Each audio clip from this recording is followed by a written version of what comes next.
What's going on, everybody? Donnie here with another video, and today, before I get into the video, please make sure to subscribe, and after the video, if you like it, please hit the thumbs up. We've been growing really fast this month, and I don't plan on slowing down at all. Thanks for the support. Let's get into the video. What's going on, everyone? Donnie here with another video. Today I'm here with the 2017-2018 Western Conference standing predictions. The first one's already up on my channel, the Eastern Conference. The link will be in the description. Let's get right into it. First things first, the Central. With the Blackhawks, Stars, Wild, Avs, Preds, Blues, and Jets all fielding teams in the division, who have the best three? Let's find out. Number 1 will be the Chicago Blackhawks. Simple as that, this is a strong team with one of the best top 9 forward cores in the league. The big question will be defense, but chances are with Keith, Seabrook, and Connor Murphy, they'll be fine, and Crawford will be really good this year. I expect big things out of the Blackhawks this year, probably my Western Conference favorite. Next up, the Predators. This is a Preds team that will be healthy, and with additions like Nick Bonino, Scott Hartnell, Alexei Yemlin on top of Forsberg, Johansson, Arvidsson, Subban, Yossi, and Ekholm, this is a Preds team that will look to keep up with what they started in their magical playoff run last year.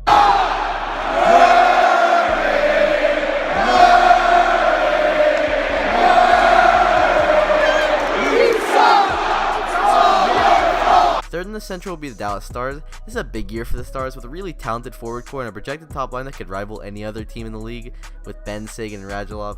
Expect Ben Bishop to be good in net, and with a hopefully improved defensive core after the addition of Mark Mathot, this Stars team should be good enough to cruise in the playoffs.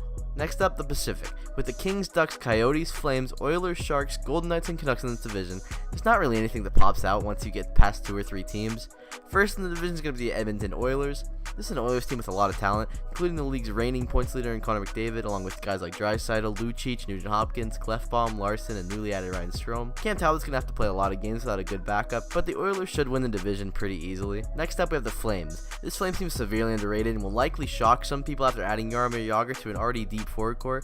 With Giordano, Hamilton, Brody, and Hamonic as one of the best top 2 defensive pairings on any team in the league, and newly added goalies Mike Smith and Eddie Locke, this Flames team is very underrated. Third in the Pacific should be the Anaheim Ducks. This is a Ducks team with talent, but injuries will slow them down early on with Kessler, Lindholm, and Vatanen set to miss time. Perry, Getzlaf, Fowler, and Raquel. This team should provide enough for John Gibson and Ryan Miller to be comfortable. I say the Ducks should be good this year. Who makes the wild card?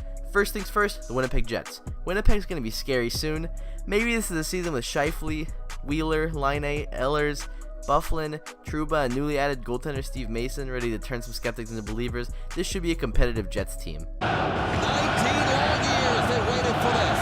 The Stanley Cup playoffs are back in Winnipeg. The 8th seed goes to the Minnesota Wild.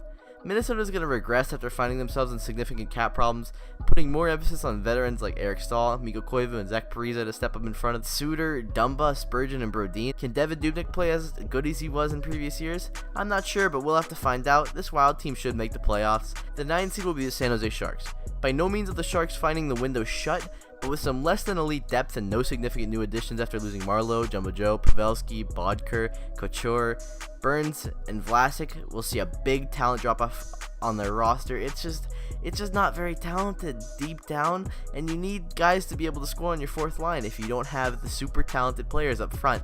And they don't really have that anymore, any like 80-point scorers anymore, other than maybe Brent Burns, but that would be a stretch.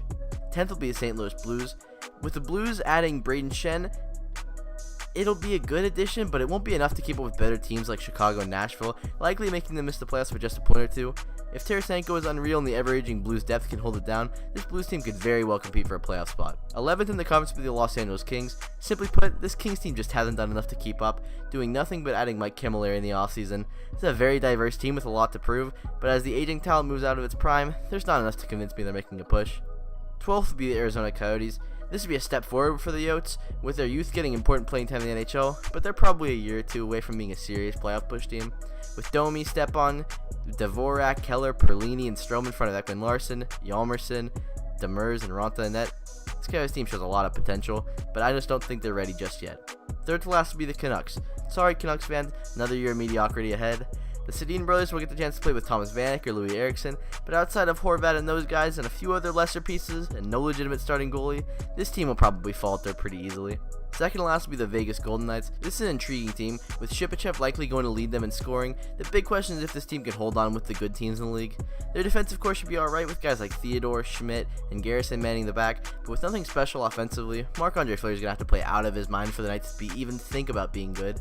Last will be the Avalanche. It's a poorly run team, it's a poorly coached team, and frankly, a good chunk of these guys probably don't belong on NHL rosters.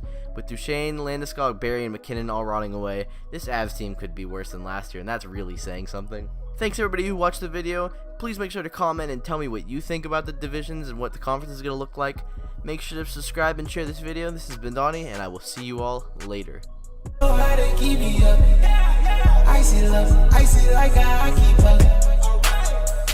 For this life I cannot change.